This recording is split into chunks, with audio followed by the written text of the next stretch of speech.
The story you are about to watch contains graphic descriptions of criminal acts and is sensitive subject matter. Viewers' discretion is advised. The content is intended for informational and educational purposes only. She wanted a baby at all costs, even if she had to take a life. On October 9, 2020, the quiet and peaceful town of New Boston, Texas, awoke to a horrific murder. One so gruesome that it was thought to be one of the worst that Texas had ever seen. 21-year-old Reagan Simmons Hancock, who was 34 weeks pregnant, had opened her door to her close friend, 29-year-old Taylor Rene Parker, in the early hours of the morning. Little did she know that Taylor had visited with deadly intentions. Taylor attacked Reagan with a hammer, cracking her skull and beating her unconscious. What happened next was one of the most sadistic and cruel acts the Texas Police Department had ever seen. Taylor Rene Parker pulled out a scalpel and began a crude C-section on Reagan Simmons. What was the reason behind this horrific crime, and what consequences awaited her? Before we begin, be sure to subscribe and turn on notifications. Now, back to the story. It all started when Taylor Rene Parker broke the shocking news to her boyfriend that she was pregnant and expecting his baby. This news, of course, was false, but she did it to keep him. Whatever her reasons, she knew that the only way to sustain the relationship, emotionally or financially, was to have some form of leverage. After she told her boyfriend about the pregnancy, it didn't take long before others in their circle heard about it. The hoax spread faster than she intended, and there was only one way to avoid ridicule. She had to play the role. She had to fake the whole thing.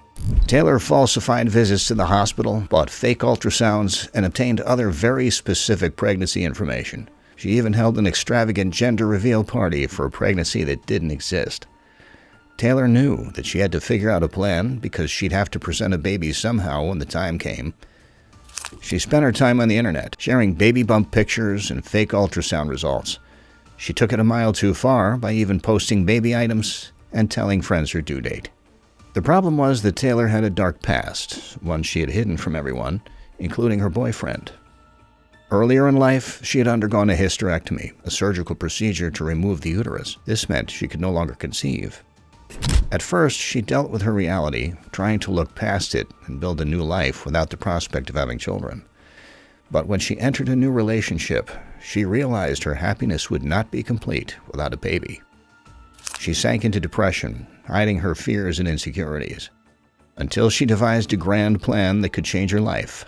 The shame and self-loathing she felt were nothing compared to how she would feel if anyone discovered the pregnancy was fake. Taylor became desperate. She needed a way out, and she eventually found one, through murder. Taylor Rene Parker had a friend named Reagan Simmons Hancock. They were so close that Taylor attended Reagan's engagement and wedding. She even took photos of the event. It was a friendship built on trust. When Reagan got pregnant, Taylor saw it as her way out. She began obsessively monitoring Reagan's pregnancy. Reagan already had a 3-year-old daughter, and this was supposed to be her second. When Reagan reached her 34th week of pregnancy, Taylor decided to make her move. She scoured the internet for C-section procedures and how to care for a premature infant delivered at 35 weeks. It was proof that her plan was premeditated.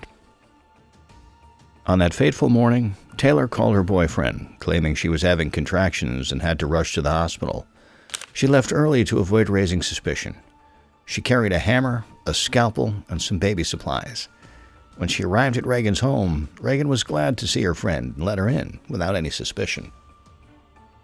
As soon as Reagan let her in, Taylor attacked her from behind, knocking her to the ground. According to the autopsy, Reagan's skull had been struck so many times that it fractured in several places. The report also revealed that she had been stabbed more than 100 times in the chest, hands, and other parts of her body, all except for the stomach, and for good reason. Using the scalpel, Taylor cut the baby out of Reagan, who fought with all her remaining strength until she lost too much blood and fell still. Reagan's 3-year-old daughter witnessed her mother struggle with a heartless killer and saw the perpetrator rip the newborn from her. Forensics reported that Reagan remained alive during the procedure until Taylor left with the premature baby. Now, this is the unfortunate part. Little Braxton Sage was alive when she was pulled from the womb, but due to the shock, the screams, the struggle, and the lack of immediate medical care, little Braxton died while struggling to breathe. Around 9 a.m., surveillance cameras captured Taylor driving out of New Boston and heading toward the Oklahoma border. Taylor was pulled over for speeding and as soon as she stopped, she began screaming that she needed medical attention. She claimed she had just given birth on the roadside and the baby wasn't breathing properly. Seeing the bloody scene and the baby, the police rushed her to the nearest hospital. However, officers quickly grew suspicious. She was fully clothed, made up, and far too composed for someone who had just given birth. There was no umbilical cord, and she showed no signs of bleeding. Everything about her story seemed suspicious. At the hospital, doctors made a discovery that changed everything. Tests revealed she wasn't the baby's mother. There were no signs she had recently given birth. Medical scans revealed she had no uterus, making childbirth impossible. At the same time, police received a disturbing report about a mother who had been gruesomely murdered and her unborn child ripped from her womb in the vilest way imaginable. Investigators quickly connected Taylor to the New Boston murder, and she was taken into custody. Surveillance footage, timestamps, and phone data placed Taylor directly at the crime scene. Taylor's web of lies had come crashing down. But what prompted this level of desperation? What drove her to such desperation? What kind of person kills their own friend to steal her baby? Before she developed the mind of a killer, Taylor Rene Parker was an ordinary woman with simple dreams. Born on March 12, 1993, she grew up in Sims, Texas. She came from an average background and never went without in her early 20s. She got married and had 2 children, but later lost custody of them after a divorce. She began to build a new life with her new partner, Wade Griffin, but she never told him about her hysterectomy, knowing a baby was the only way to keep him. He eventually learned about her horrific crime and distanced himself completely. She was left to reflect on the weight of her crime and how much she had ruined her life and the lives of others. There was no turning back time. The murder trial of Taylor Rene Parker began in the Bowie County Courthouse in New Boston, Texas. She was charged with capital murder and abduction. Multiple witnesses took the stand, including Reagan Simmons Hancock's mother, who wept uncontrollably as she described the horrific scene she found that morning. On October 3, 2022, Taylor Rene Parker was found guilty of capital murder. On November 9th, the judge sentenced her to death. The defense argued that Taylor suffered from a mental disorder that began after losing her children and her uterus. But the court rejected this argument, as evidence showed that Taylor had spent months lying about a fake pregnancy while plotting and researching how to murder her friend and steal her unborn baby. Throughout the trial, she showed no remorse and offered no apology for the lives she destroyed in a single day. The court ordered that Taylor be remanded to the Texas Department of Criminal Justice, where she would await execution by lethal injection.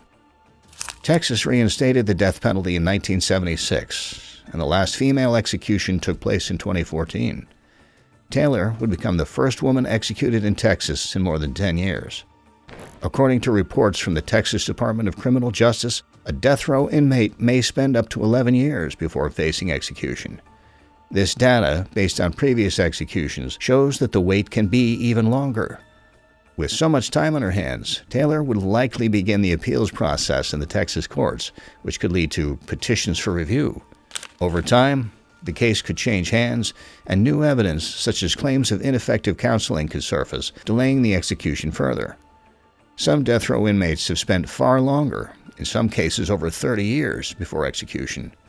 Legal technicalities could still give Taylor more time than anyone expects. Taylor's untreated mental health issues and trauma from her past could serve as grounds for an appeal. Even new legislation regarding mental health could significantly affect Taylor's case. While awaiting execution, Taylor would spend nearly 22 hours a day locked in her cell with minimal human interaction. Such confinement often leads to complete mental breakdowns fueled by paranoia, anxiety, and depression. Some argue that she may live much longer, perhaps never facing execution due to legal bureaucracy. But life on death row remains an absolute nightmare, defined by loneliness.